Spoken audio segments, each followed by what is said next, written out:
Hello friends, आपका स्वागत है हितेश गहलोत लेक्चर्स के इस नए वीडियो में।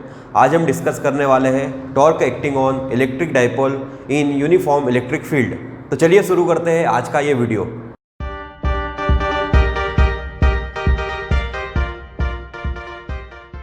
दोस्तों, सबसे पहले ये समझते हैं कि यहाँ पर लिखा हुआ यूनिफॉर्म इलेक्ट्रिक फील्ड, इसका मतलब क्या होता है। ऐसी इलेक्ट्रिक फील्ड जिसका मैग्नीट्यूड और डायरेक्शन हर पॉइंट पर सेम रहेंगे उसे बोलेंगे हम यूनिफॉर्म इलेक्ट्रिक फील्ड। तो अब हमें निकालना है टॉर्क। जो डाइपोल रखा हुआ है यूनिफॉर्म इलेक्ट्रिक फील्ड में, इस पर टॉर्क कितना वर्क कर रहा है। टॉर्क क्लास 11th का चैप्टर है। हम समझते हैं कि टॉर्क क्या होता है। अगर सिंपल मोशन है जिसको हम ट्रांसलेटरी मोशन बोलते हैं, अगर उसमें किसी ऑब्जेक्ट को हमें आगे बढ़ाना होता है तो हम उसके ऊपर लगाते हैं फोर्स। हम उसे पुश करेंगे या हम उसे खींचेंगे तो वो ऑब्जेक्ट आगे बढ़ेगा, मतलब हमने उसके ऊपर लगाया फोर्स, तो वो मोशन कर रहा है। अगर हमें किसी ऑब्जेक्ट को रोटेशनल मोशन करवाना है तो हमें लगाना पड़ेगा टॉर्क। क्या लगाते हैं हम? टॉर्क। तो इलेक्ट्रिक फील्ड में हमने जो डाइपोल रखा है ए बी पर इलेक्ट्रिक फील्ड एक टॉर्क लगाएगी, तो हमें वैल्यू फाइंड करना है कि इस कंडीशन में इस पर टॉर्क कितना वर्क कर रहा है। तो कंडीशन समझते हैं पहले। कंडीशन ये है कि हमारा एक डाइपोल है ए बी, वो इलेक्ट्रिक फील्ड ई में थीटा एंगल पर रखा हुआ है, मतलब ई और डाइपोल के बीच का जो एंगल है वो कितना है? थीटा है। तो अब ये जो इलेक्ट्रिक फील्ड है वो इसके साथ में क्या करती है, इस पर कितना टॉर्क लगाती है, हमें ये फाइंड करना है। तो चलिए देखते हैं। जब भी हम किसी चार्ज को इलेक्ट्रिक फील्ड में रखेंगे तो उस चार्ज के ऊपर फोर्स लगेगा। अगर वो पॉजिटिव चार्ज है तो फोर्स लगेगा फील्ड के डायरेक्शन में, और अगर नेगेटिव चार्ज है तो फोर्स लगेगा फील्ड के अपोजिट डायरेक्शन में। तो हमारे पास यहाँ पर दोनों चार्ज है, प्लस चार्ज भी है और माइनस चार्ज भी है। तो प्लस चार्ज, प्लस के ऊपर जो फोर्स लगेगा वो फील्ड की डायरेक्शन में होगा। फील्ड की डायरेक्शन इस तरफ है तो यहाँ पर भी फोर्स की डायरेक्शन इसी तरफ होगी। इसे हमने नाम दिया क्या? फोर्स को F1। माइनस क्यू चार्ज पर फोर्स लगेगा फील्ड के अपोजिट, इसको नाम दिया हमने F2। अब F1 की वैल्यू कितनी होगी और F2 की वैल्यू कितनी होगी, जरा देखते हैं। तो हमने पढ़ा था इंटेंसिटी ऑफ इलेक्ट्रिक फील्ड, और वहाँ पर एक फॉर्मूला पढ़ा था E = F/Q0। E का मतलब इंटेंसिटी, F का मतलब फोर्स और Q0 का मतलब चार्ज। तो इसका क्रॉस मल्टीप्लाई करेंगे अगर हम, तो F = Q0 × E, मतलब कि अगर Q0 चार्ज को E इंटेंसिटी में रखेंगे तो उस पर जो फोर्स वर्क करेगा वो कितना होगा? F = Q0 × E। Force acting on plus Q charge, plus Q charge पर कितना फोर्स वर्क कर रहा है? F1 = क्या formula? F = Q0 × E। Charge की वैल्यू कितनी है? Q, और इंटेंसिटी कितनी है? E। तो फॉर्मूला होगा Q × E। सिमिलरली फोर्स कितना है? चार्ज। मैग्नीट्यूड की बात करेंगे, साइन हमें पुट नहीं करना है, क्या है? Q, और इंटेंसिटी कितनी है? E। अब जरा ध्यान से देखेंगे हम कि F1 इस तरफ लग रहा है, F2 इस तरफ लग रहा है। दोनों फोर्स की वैल्यू जो है वो सेम है लेकिन डायरेक्शन अपोजिट है। तो दोनों फोर्स इस डाइपोल को, एक इस तरफ फोर्स लग रहा है, एक इस तरफ फोर्स लग रहा है, तो ये दोनों मिलके इसे रोटेट करेंगे। तो हमें कैलकुलेट करना है कि इस पर टॉर्क कितना वर्क कर रहा है।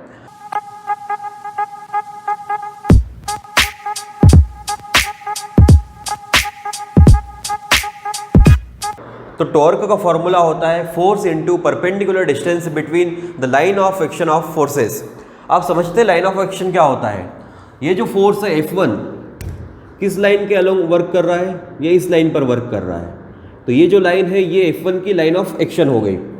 F2 किस लाइन पर वर्क कर रहा है? F2 वर्क कर रहा है इस लाइन पर, तो ये हो गई F2 की लाइन ऑफ एक्शन।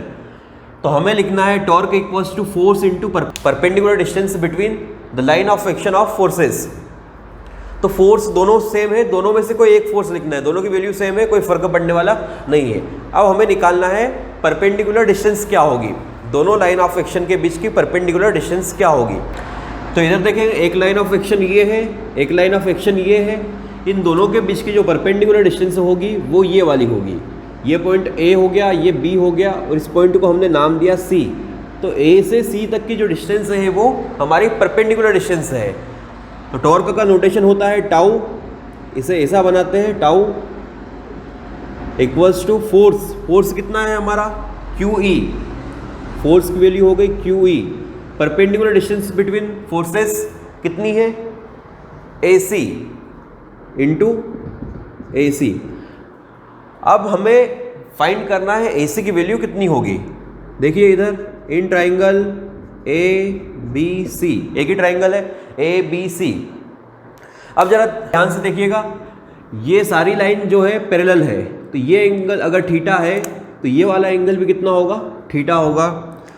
तो यहाँ से हम लिखेंगे sine theta is equals to perpendicular upon hypotenuse. Sine theta is equals to perpendicular क्या है इसका AC और हाइपोटेनियस क्या है इसका AB। AC divide by AB। Sine theta is equals to AC की वैल्यू हमें फाइंड करना है, AB कितना है, AB डाइपोल की लेंथ कितनी है 2L, क्रॉस मल्टीप्लाई करेंगे AC is equals to 2L sine theta. तो हमारे पास AC की वैल्यू आ गई 2L साइन थीटा। वापिस आते हैं यहाँ पर, क्या होगा, tau equals to Q into E into AC की वैल्यू कितनी है 2L sine theta, 2L sine theta. यहाँ तक आ गए, बहुत बढ़िया। यहाँ पर हमें एक चीज़ चमक रही है, क्या, अगर हम 2QL को साथ में लिखते हैं तो कुछ बनता है 2QL into E into sine theta. इसे देखकर किसकी याद आती है, इसे देखकर याद आती है P की। P का मतलब क्या है, इलेक्ट्रिक डाइपोल मोमेंट। 2QL को हम रिप्लेस करेंगे तो टाउ की वैल्यू हो जाएगी tau equals to P into E sine theta. तो हमारे पास टॉर्क का फॉर्मूला आ गया PE साइन थीटा। जो टॉर्क वर्क करेगा वो अलग अलग एंगल पर अलग अलग होगा, क्योंकि यहाँ पर क्या आया थीटा। अगर थीटा की वैल्यू चेंज करेंगे तो टाउ की वैल्यू भी चेंज होगी। अब इसका वेक्टर फॉर्म देखते हैं हम। अगर कोई quantity C is equals to A dot B sine theta है तो हम इसे लिखेंगे C vector equals to A vector cross B vector. तो यहाँ पर भी देखिए PE साइन थीटा लिखा है, तो हम क्या लिखेंगे वेक्टर फॉर्म में, tau vector equals to P vector cross E vector. अब हमें पता है कि जो टाउ की वैल्यू डिपेंड कर रही है वो किसके ऊपर डिपेंड कर रही है, थीटा पर डिपेंड कर रही है। तो हम अलग अलग थीटा के लिए टाउ की वैल्यू फाइंड करते हैं कि इस कंडीशन में टॉर्क कितना वर्क करेगा। तो थीटा की अलग अलग कंडीशन के लिए हम समझते हैं कि टॉर्क की वैल्यू क्या होगी। तो ये हमारे इलेक्ट्रिक फील्ड है और हमारे पास डाइपोल AB जिसमें दो चार्ज प्लस Q और माइनस Q है। अगर इस कंडीशन में रखा हो, ऐसे रखा हो, प्लस Q यहाँ पर हो माइनस Q यहाँ पर हो, तो हम देखेंगे कि फील्ड की डायरेक्शन इस तरफ है। और हमें ये पता है, जब हमने डाइपोल मोमेंट पढ़ा था तो डाइपोल मोमेंट की जो डायरेक्शन होती है वो होती है माइनस Q से प्लस Q। तो ये डायरेक्शन हो गई P की और इंटेंसिटी की डायरेक्शन भी इसी तरफ है। तो हम देखेंगे कि दोनों के बीच का जो एंगल थीटा है वो कितना हो गया, 0। टाउ का फॉर्मूला आया था tau equals to PE sine theta, tau equals to PE sine 0। Sine 0 की वैल्यू होती है 0, तो पूरा टर्म कितना हो गया, 0। तो टॉर्क की वैल्यू कितनी होगी, 0। यहाँ पर ये डाइपोल रोटेट करने वाला नहीं है। इस कंडीशन में देखते हैं कि हमने डाइपोल को ऐसे रख दिया तो इलेक्ट्रिक फोर्स लाइन इस तरफ है, मतलब इंटेंसिटी ऑफ इलेक्ट्रिक फील्ड इस तरफ है। तो ये डायरेक्शन हो गई किसकी, E की, और माइनस Q से प्लस Q की ओर होगी डाइपोल की डायरेक्शन। तो माइनस Q से प्लस Q की ओर होगी डाइपोल की डायरेक्शन। तो इस तरफ हो गया P। दोनों के बीच का जो एंगल है वो कितना है, 90 डिग्री। तो थीटा इस केस में कितना है, 90 डिग्री। टाउ इक्वल्स टू क्या होता है, PE sine theta sine 90। Sine 90 की वैल्यू कितनी होगी, 1। तो ये वैल्यू कितनी आएगी, PE। तो इस केस में इस पर जो टॉर्क वर्क करेगा उसकी वैल्यू कितनी होगी, PE। अब इस केस में देखते हैं, अब हमने चेंज कर दिया। इस केस में हमने प्लस Q यहाँ पर लिया था, माइनस Q यहाँ पर लिया था, इसको चेंज कर दिया, प्लस Q यहाँ पर कर दिया, माइनस Q यहाँ पर कर दिया।